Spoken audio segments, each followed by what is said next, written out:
In 2157, humanity has developed the great theory of education and gotten rid of wars, hunger, and terrorism. Earth's nature has healed, medicine has advanced enough to save people from any disease, and space traveling has become the norm. Max is traveling around the universe in his own spaceship while avoiding the calls from his family because they want him to go back to college. Suddenly an asteroid hits the ship and damages it severely, causing Max to plan an emergency landing. Unfortunately, the ship has become impossible to steer and crashes on the nearest planet. Max manages to get out right before it explodes, meaning he's now stuck on this strange land. He starts exploring the area and discovers signs of a bonfire, then notices a creature hiding nearby. Max tries to communicate with it, but the creature runs away when suddenly a soldier named Zeph finds them and points his gun at Max, saying something he can't understand. Max grabs from his belt a little translation device that he puts into his ear, causing the soldier to shoot at the belt to make Max lose it before arresting him and taking him to the nearest town. Max watches in shock how the town looks like a grim version of Earth, similar to what he's seen in history books. He's sent to a lab where some scientists put a helmet on his head to look into his thoughts as they interrogate him. However, they still don't believe he's an alien, and it's decided he'll be transferred to a mental hospital in the capital with Soldier Guy as his escort. At that moment, every person in the area starts enthusiastically chanting the country's anthem, promising loyalty to the government. However, Zeph collapses as he has a seizure and is taken away by the authorities. On the way to the city, Max notices the awful state of the town and some huge towers every couple of miles. Guy explains that they are protection against enemies. At that moment, an explosion destroys the base of a tower and makes it fall on the road, causing the debris to kill a few people while they try to run away and destroy most of the trucks. When a huge metal road pierces Max's truck, Guy gets caught under the rubble, but Max immediately rushes to pull him out with outstanding strength before they could be reached by the incoming flames. Then Max learns that rebels are trying to bring down the government, that's why they need the towers. Now they have no choice but to continue their trip on foot. As soon as they arrive in the capital, the head of the Department of Special Research, Strider, hears about it and asks his employee Funk to bring Max to his office. Meanwhile, Max is being kept in a dangerous facility where they put him inside a water tank to keep on looking into his mind. However, the experiments are interrupted by Funk, who uses Strider's badge to take Max away against the scientist's wishes. Meanwhile, in the government building, State Prosecutor Umnik also asks his employee to keep an eye on any news related to Max. Then Umnik notices the time and hides in his bathroom to have the seizure in private. At the same time, Funk is taking Max away in his car and finds the road blocked, so he has to find a new route. He's nervous because he's noticing the time, and at that moment, he starts having a seizure. As the authorities come to pick him up, all the locals begin chanting in favor of the government and call Max a degenerate for not chanting along. Taking advantage of the chaos, Max immediately escapes. In the government building, it's revealed that the country is ruled by a dictatorship under the power of the Unknown Fathers, who include Strike and Umnik. When one father makes a mistake, he's immediately killed by the others, showing they're ruthless even with each other. After wandering around the city for a while, Max ends up in a bar and meets the waitress Rada, quickly developing a crush on her. He also sees another customer get too handsy with her, so Max immediately calls him out for it. Furious, the man tries attacking Max with his cane, but Max moves fast and quickly disarms him, hurting his arm to scare him away. The rest of the afternoon, Max and Rada chat a lot. Max teaches her about Earth and space, and Rada is revealed to be Guy's sister. She also invites Max to stay in her home. On their way out, the customer from before blocks their way, eager for revenge. He's even brought backup, but Max is still faster and immediately dodges their sword attacks. Then the men fight him hand to hand, however their punches barely tickle Max and he beats them up in seconds. Then the rest of the gang arrives with bigger weapons, but no matter the number, Max can fight them all at the same time.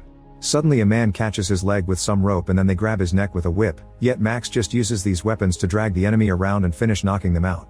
In the end, only the cane man is left and he throws a small sphere with blades at Max, who dodges it easily. Later at Rada's place, Guy also comes home and is shocked to see Max, but he remembers how he saved him and allows him to stay. Days start to pass and Max learns a lot about the local culture, like the fact they're playing his thoughts on TV as if it was a movie. The locals are also taught that they live inside the planet, not on its surface, and there are no other planets or stars. History says that the Unknown Fathers stopped the war against the rebels known as degenerates with the towers and saved the country. Guy is very enthusiastic about wanting to defend his home and invites Max to become a guard as well. Since Max has no ID or documents, Guy has to convince Commander Chachu to allow Max to join. First he has to go through training, so Max learns the chant and joins mission trials, during which he must run through areas on fire and shoot at signs representing degenerates. Max is an excellent shot but his companion isn't, so Max gives him a few tips to pass the test. However, later Guy scolds him privately, telling him to never do that again because their superiors demand discipline. When they're at home, Max exercises hard while Guy asks him questions about the rule book to test his memory. Sometimes they also spar. In his free time, Max hangs out with Rada and they eventually kiss. When Max is finally accepted into the army, he He joins his first raid in rebel lands. The soldiers storm into the buildings with the utmost brutality, using bombs and kicking people along the way.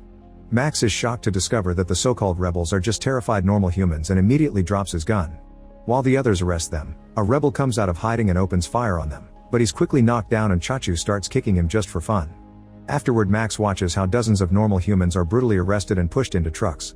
Chachu asks him why he dropped his weapon and Max explains the word degenerate had made him think he would see wild beasts, not just poor citizens. Chachu begins insulting the rebels and calls them trash but does admit they feel pain like everyone, however Max explains he doesn't feel pain at all. Later the fathers judge the rebels while flashing very hot and bright lights at them. Some prisoners deny any rebel activity, while others insult the fathers as they point out all the people they've killed. Depending on their attitude, some prisoners are sent to do daily work and others are executed. A rebel shows them the mechanical arm he had to get after the guards cut his, and the fathers punish him by putting him inside a suit filled with a gas that burns his skin.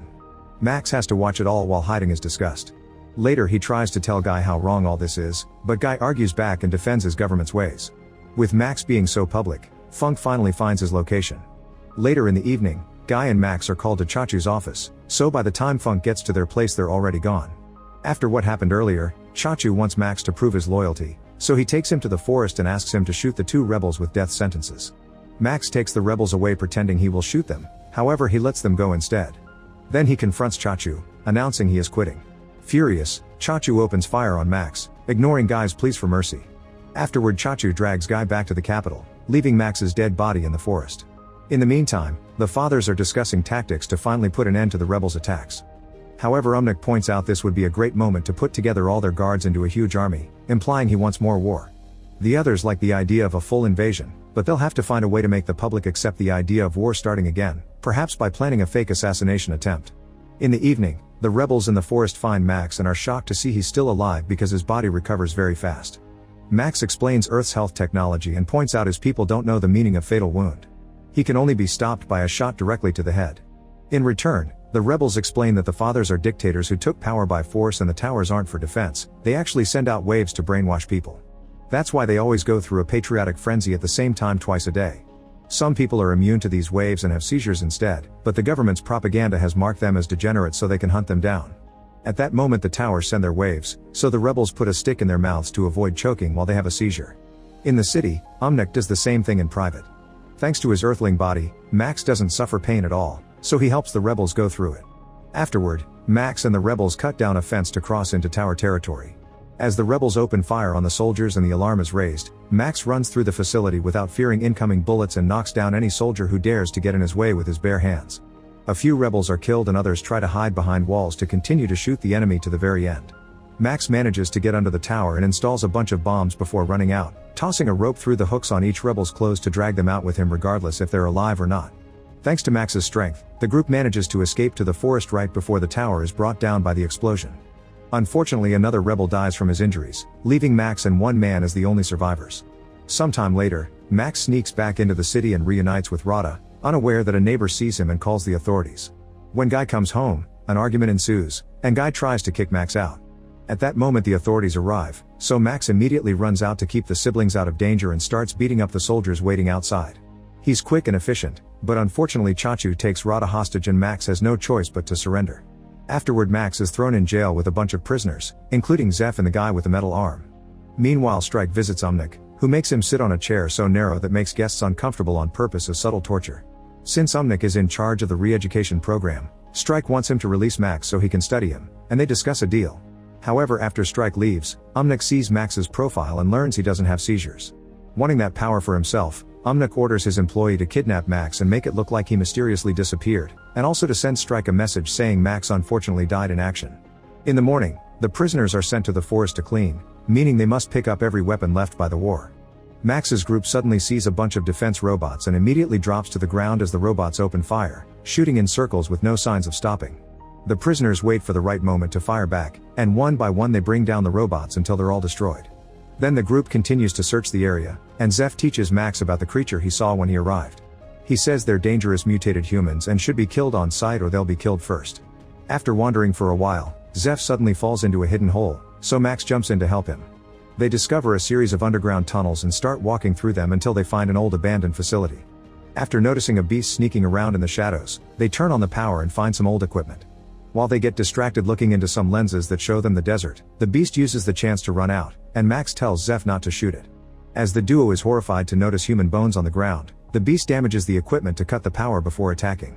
The beast manages to get Zeph in a very strong hold, ready to bite him off, however Max is strong enough to fight it with his bare hands. After lots of struggle, he knocks the beast down, saving Zeph just in time. Later while Zeph is sleeping, Max takes off the ropes and lets the beast run away. Zeph scolds him for it, but Max explains these beings aren't animals. The next morning, Max and Zeph reunite with Metal Arm Guy and continue to search the area.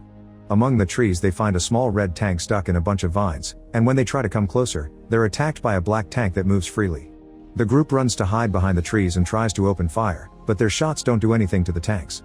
Thankfully Max gets an idea. He shoots at the red tank to make it react, and when it tries to shoot back, it ends up bringing down the black tank instead. Then Max sneaks under it and appears behind to climb inside, cutting the wires to make it stop. After sharing a meal with the others, Max announces he's escaping.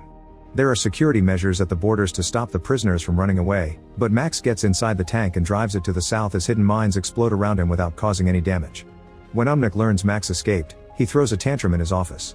Eventually Max finds a few soldiers guarding the road and is disgusted to see executed rebels nearby. He tries to stay hidden inside the tank, but rules dictate every vehicle must be searched. Max smiles when he sees the soldier jumping on the tank as Guy and immediately drags him inside before pressing forward, destroying the gate and ignoring the other soldiers opening fire because they can't damage the tank.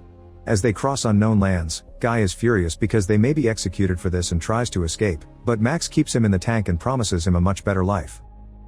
Make sure to subscribe and turn on notifications so you can watch more videos like this. Thanks for watching.